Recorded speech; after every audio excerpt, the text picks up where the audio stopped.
Minor adjustments, Russell shouted, turning the fan to high. We just need more glitter, and maybe a strobe light. You're fired, Russell, Mrs. Fulford screamed. Russell turned off the fan. The silence that followed was heavy with the smell of talcum powder and defeat. Fired? Russell asked, smoothing his hair. But I have a 2 p.m. meeting about satin and spies. Out! Russell walked out of the agency with his head held high, clutching the phone number of the model from Queens. Your loss, Mrs. Fulford, he yelled as the elevator doors closed. The world isn't ready for the promise of the robe. But Oscar the doorman, he's gonna love the glitter.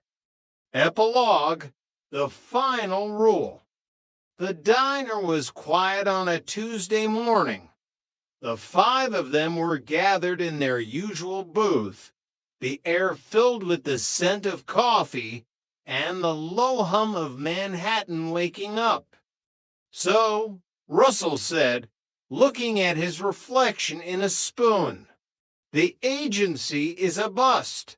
Mrs. Fulford says my ideas are too provocative, and Gladys, the receptionist, filed a complaint because I tried to rename the fall catalog the lingerie of lust. Surprising no one, Jeff noted. But Russell grinned. I did get the phone number of the blonde girl, the one in the robe. Turns out she's not an angel. She's an actress from Queens who hates robes. Adam, Jennifer said, leaning against his shoulder, are we still doing the beach wedding? Adam looked at his messenger bag, then at Jeff.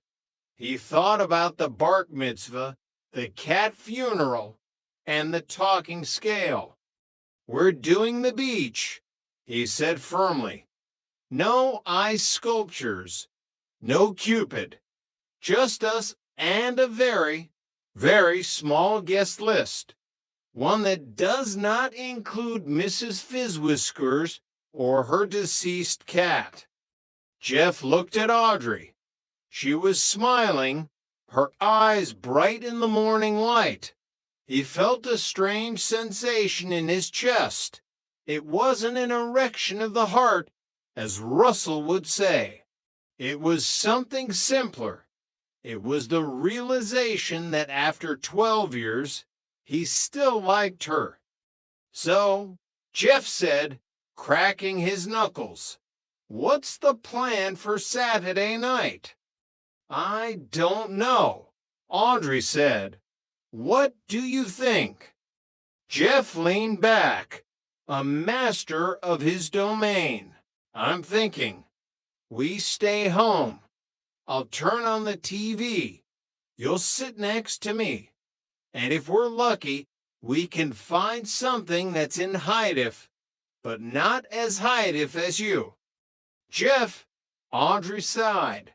That was almost a compliment. Almost, Jeff agreed. And in this city, that's as close to a rule as you're ever gonna get. In the end, the rules of engagement in New York City were simple. The game never ends.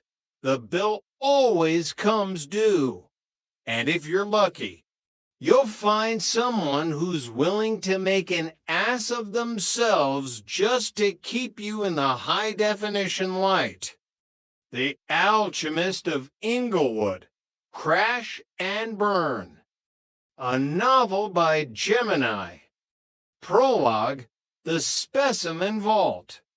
Washington, D.C. was a city built on the weight of secrets, but few rooms were as heavy or as silent as the Specimen Vault. Tucked deep within the bowels of a high-security government facility, The vault didn't house gold bars or classified military dossiers. It held failures, thousands of them, each one a testament to an ambition that had overreached, a dream that had turned into a crime. Kelly Harris, a forensic expert with the U.S. Secret Service, stepped into the room.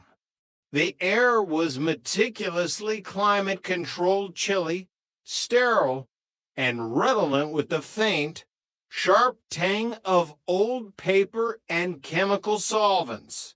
Along the walls, rows of gunmetal gray filing cabinets stood like silent sentinels.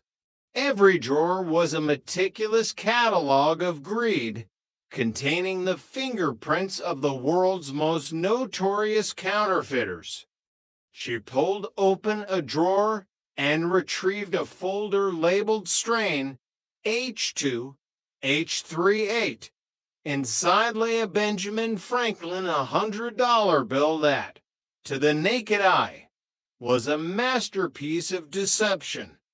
Most of them are amateurs, Kelly whispered, her breath hitching in the cold air.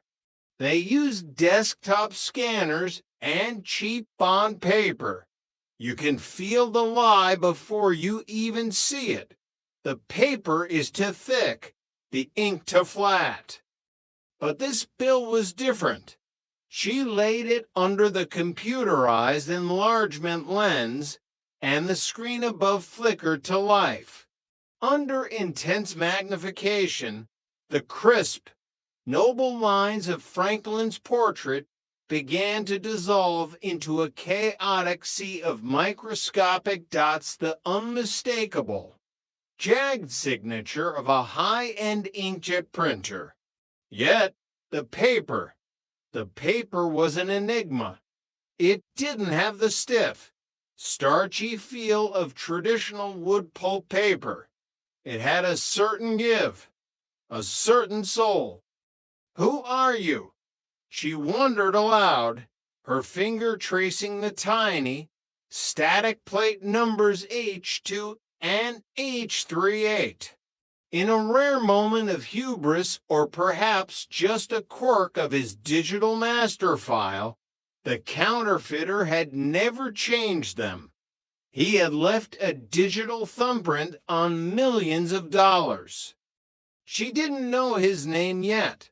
She didn't know about the quiet townhouse in Lawndale or the silver Aston Martin parked in a garage that smelled of Aquanet hairspray. She only knew that somewhere in the sprawling labyrinth of Los Angeles, there was a man who had reverse engineered the American dream. And for now, he was winning. Chapter 1. The Inglewood Blueprint. Albert Talton didn't consider himself a criminal. In his own mind, he was an engineer genius who had simply been denied a legitimate laboratory. Growing up in Inglewood, California, during the late 70s and 80s, Albert learned the rhythm of the streets before he learned the laws of the land.